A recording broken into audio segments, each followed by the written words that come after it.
let's see what's next. Can you tell from here? How about here? This should give it away.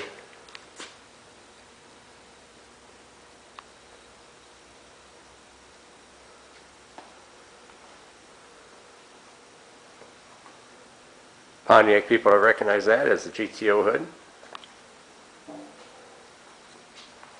1966 GTO convertible.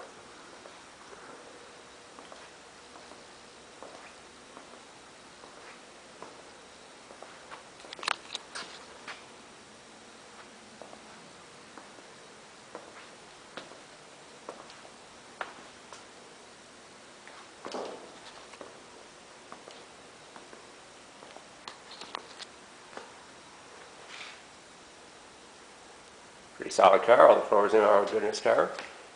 The work's already been done on those, whatever it had to have.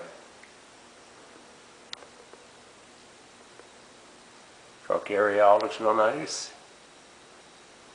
There's some sand in there before the car was sandblasted. This is the factory color right here, the dark blue car. Dark blue with black interior and white convertible top. That's how the car will go back.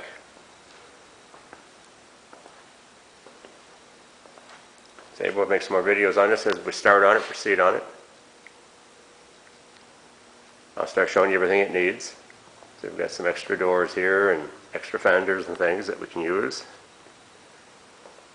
A lot of pieces and parts in the shop here.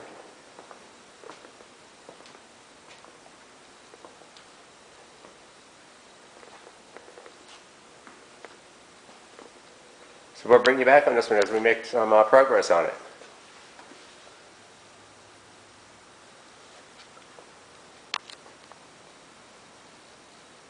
Alright, we're back on the GTO today. We're taking off some the old finish here.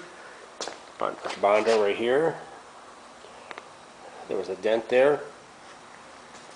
It's probably in 3/8 of an inch or so. Looks like it probably got run into at one time, backed into something here. Instead of pulling it back out, straightening it, they just bonded it over and painted it. Typical probably for collision in its day. The usual, dings and pings, spots. Don't know what we got going on here. Some kind of a wrinkle right here. Someone has worked on this car before.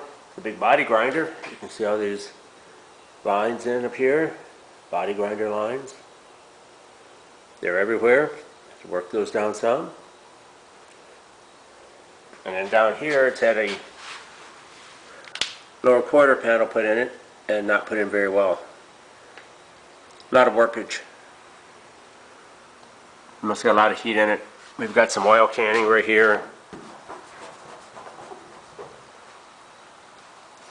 Go up into this area. I don't know what we're going to find underneath the rest of this, but we're at roughly 3/16 of an inch thick on filler right here.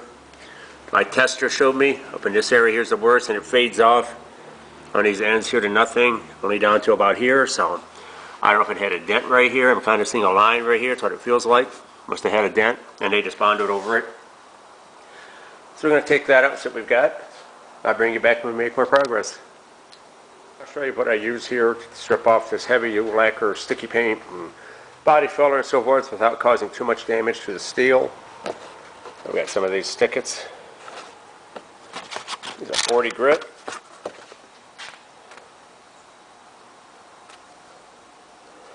They're not overly abrasive where they're going to completely tear everything up. I use them on my DA, and I turn my DA over to where it's in grind mode, and I run it at a slower RPM, slow enough that you don't sling the disc off. You have to kind of get the feel of that as you do it. Seems to save the metal that way. Alright, we got this sanded off up here. That's just what I thought it was. You can see that line right there. Apparently got it too close to something. There's a little bit right here on it. Another one right here. You can see right there, there's a little bondo lift in there where it caught the edge of that fender lip.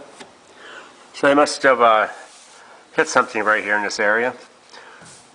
It doesn't really seem to be pushed in except for at the crease.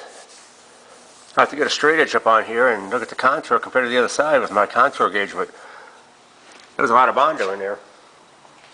See on the floor here, a lot of Bondo. All right, I'll bring it back to you 5 more.